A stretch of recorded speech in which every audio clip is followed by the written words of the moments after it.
अहम चीज़ें हैं, जिनमें सबसे पहले ये है कि इमरान खान साहब ने सहाफ़ियों के कुछ सवालात के जवाब दिए और अब ऐसा लगता है कि चीज़ें डिले में चली जाएंगी, क्योंकि तैयारियां दोनों तरफ से फुल हो गई हैं और कोई ब्रेक थ्रू होने का इम्कान नहीं है। क्योंकि रात को इमरान खान साहब के ऊपर एक और मुकदमे में उनकी गिरफ्तारी डाल दी गई और ये रावलपिंडी पुलिस ने किया है। इसके ऊपर अलीमा खान साहिबा ने एक रद्द-ए-अमल भी दिया।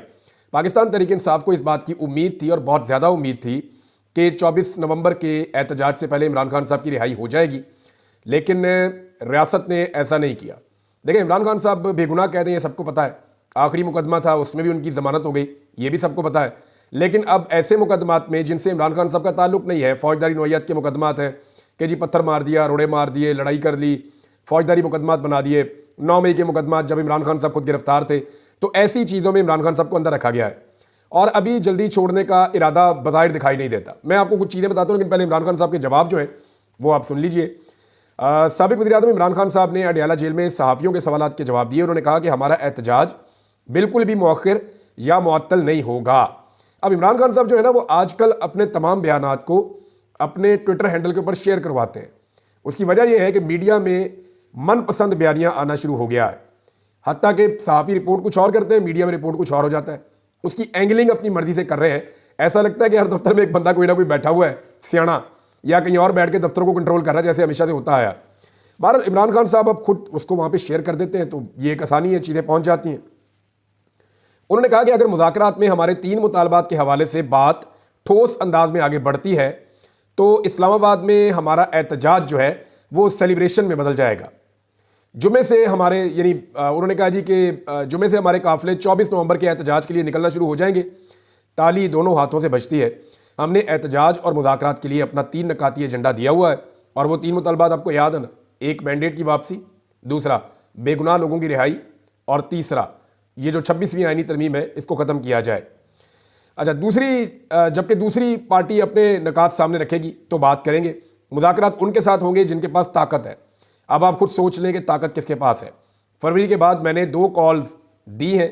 4 अक्टूबर को सिर्फ अपनी पार्टी को निकलने की कॉल दी और 24 नवंबर को पूरी कौम को निकलने की कॉल दी है, क्योंकि ये पाकिस्तान की बका और हकीकी आज़ादी की तहरीक है।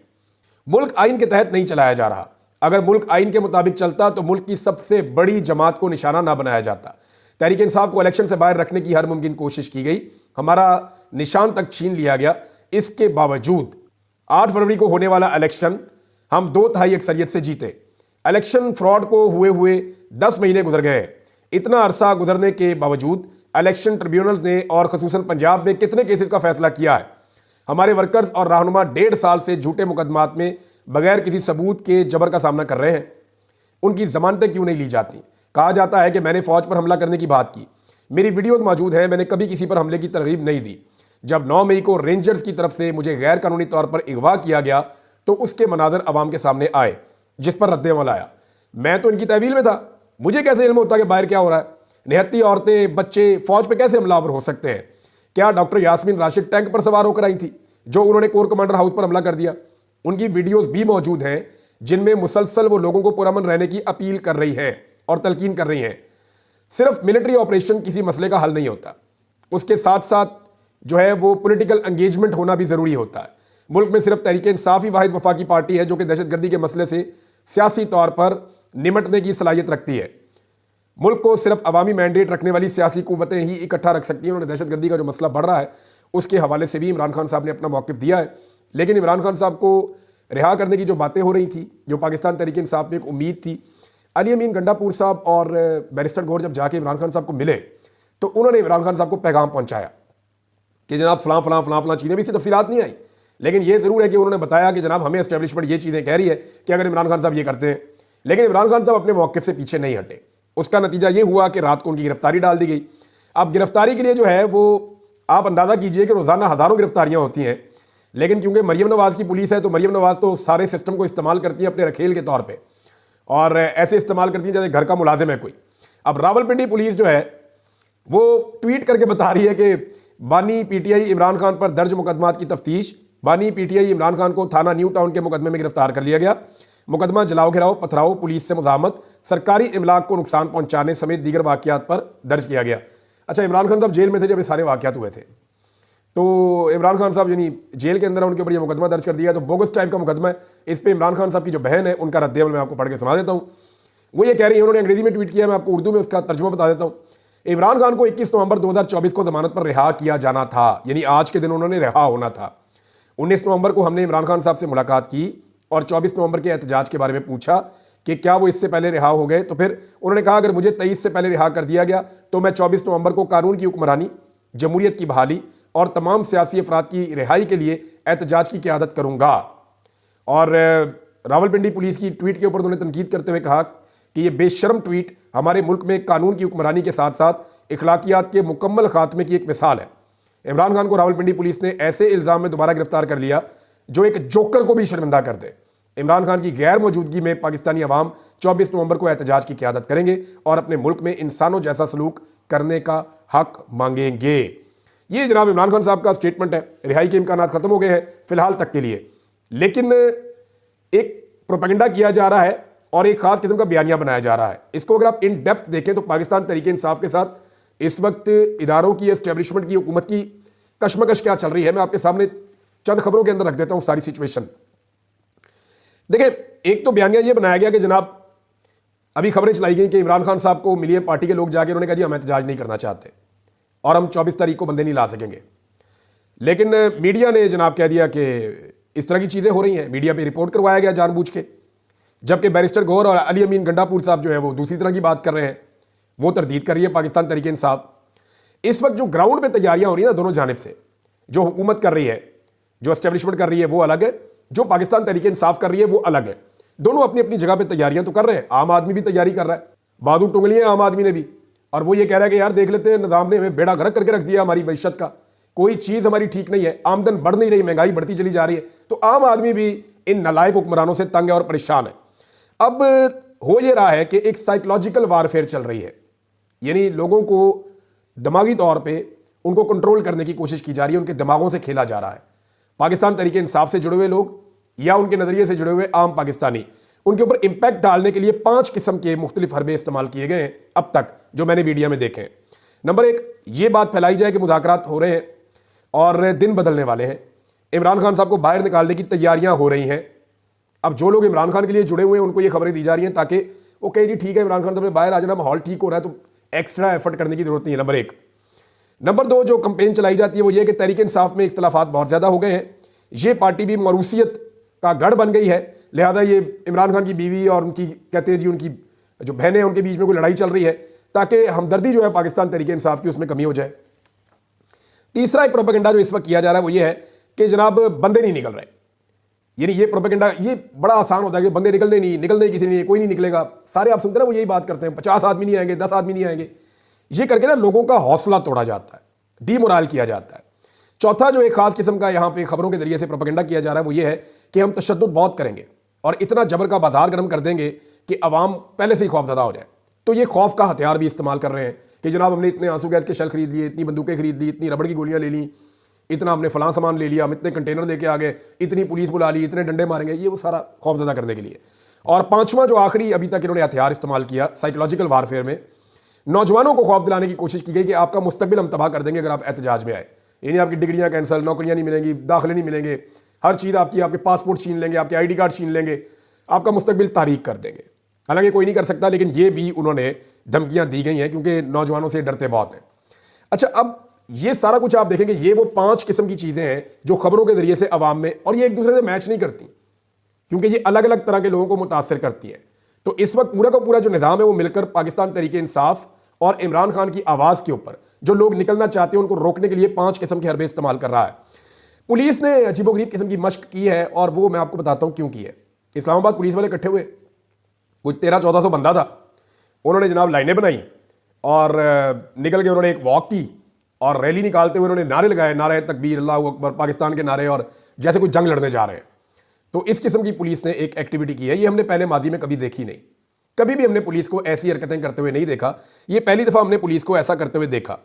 तो मैं आपको बताता हूँ कि मैंने पुलिस के फ्लैग मार्च कवर किए हुए हैं माजी में। ये जो फ्लैग मार्च करती थी ना पुलिस, तो हम पुलिस से पूछते थे कि आप ये क्यों करते हैं। तो फ्लैग मार्च पुलिस जब डर जाती है ना, जब पुलिस खौफजदा हो जाती है या उनका मोराल नीचे चला जाता है, तो फिर फ्लैग मार्च किया जाता है। ये दुनिया भर में ये एक कॉमन प्रैक्टिस है जिससे पुलिस वालों का डर निकलता है, उनका हौसला बुलंद होता है, उन्हें थोड़ी सी एनर्जी मिलती है, तो इसलिए फ्लैग मार्च करवाया जाता है। ये नॉर्मली दहशतगर्दों के खिलाफ होता है, या जो बड़े बड़े क्रिमिनल्स हैं जैसे कच्चे के डाकू हैं, इस तरह के मामला पे फ्लैग मार्च करवाया जाता है। मुहर्रम के दिनों में नॉर्मली करवाया जाता था, दहशतगर्दी के खतरे होते थे कि पुलिस जनाब अपनी पावर शो कर रही है, थोड़ा सा हौसला आता है पुलिस वालों में, उनका डर निकलता है, थोड़ा मोराल बुलंद होता है, इसलिए ये होता है। अब ये जो पुलिस ने अजीबोगरीब किस्म की हरकत की है ना, इससे एक बात तो साबित हो गई है कि इस्लामाबाद की पुलिस डरी हुई है। वो बहुत ज़्यादा खौफजदा है कि अवामी रद्दमल ज़्यादा होगा तो हम क्या करेंगे, क्योंकि लड़ लड़ के भी थक गई है ना पुलिस। अगली 4 लाइनों के अलावा मुझे पीछे कोई पुलिस वाला थोड़ा सा भी एक्टिव नजर नहीं आया।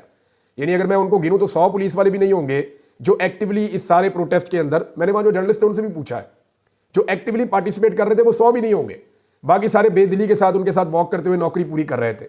तो पुलिस डीमोरल तो बहुत है और वो आवाम के साथ लड़ना भी नहीं चाहती, लेकिन मजबूरी है, नौकरी पेशा आदमी, नौकरी की नखरा की। अब ये जो एक्सरसाइज है इसने ये बताया कि पुलिस ने हौसला छोड़ा हुआ है और उनका हौसला बढ़ाने की कोशिश की जा रही है। ये एक नई तारीख बन गई है, मादी में हमने ये चीज़ें होते हुए नहीं देखी। अब मामला ये है कि लोगों को कितना भी रोका जाए, एक बात तो कंफर्म है, इमरान खान की रिहाई के लिए बैरूनी दुनिया से जितना दबाव ओवरसीज पाकिस्तानी डलवा सकते हैं उन्होंने मैक्सिमम एक्सीलेटर पे पांव रखा हुआ है। सोशल मीडिया जितना प्रेशर जनरेट कर सकता है सोशल मीडिया ने भी किया हुआ है। अब पाकिस्तान तहरीक इंसाफ का कोई वर्चुअल जलसा हुआ है सोशल मीडिया पे, लाखों लोग उसको अटेंड कर रहे थे। यानी मेरे पास इंफॉर्मेशन है कि 1 मिलियन तक लोगों ने उसको अटेंड किया, छोड़ा, अटेंड किया, और लाखों लोग एट ए टाइम उसका जो है उसके अंदर देख रहे थे, उसके अंदर शिरकत कर रहे थे।